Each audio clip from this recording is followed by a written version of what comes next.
Avatiko. Ka fa vita edy raha tsaboana amin'ny ordinateur anahy avy avony edy. Ye, regny zegny sify.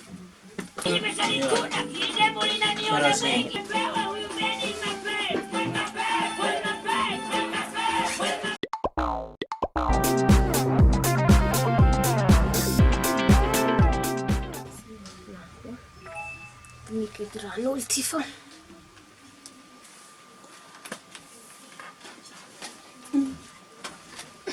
Leo.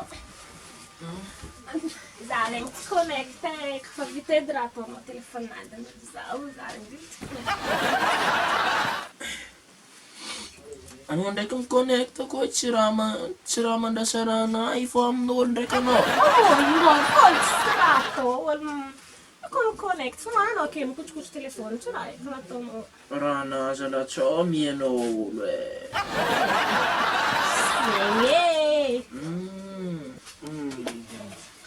Ia, aveza magnamieza zegny fô tsao anao miconnecte gnamianao olo beky raha anahy. Izy kavadiko raha kafa agnatin'ny trano kafa ataoko nintsy ka fa raha hitambarana jiaby akato na problème zegny na ino fa nintsika fa tsisy ninanao takeny vôlagna ordina atambarana telefony dikany kafa manomboka ihany kafa rantsika fa tsy mila tsy hoe rahanao rahanahy magnano karaha zegny. Ia.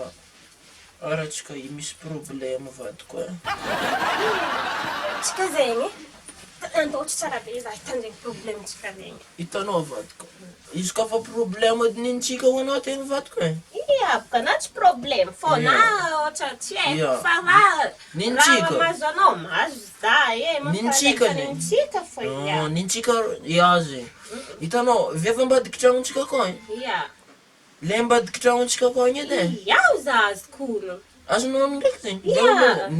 Nintsika ndraiky le raha mandala agnatin'ny tragno ty vadiko e. Ia. Ia, problème zegny.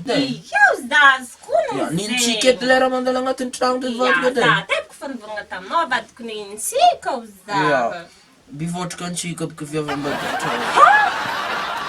Zagnahary matatsika ty. Aratsika ty raha fiariko vato feky e.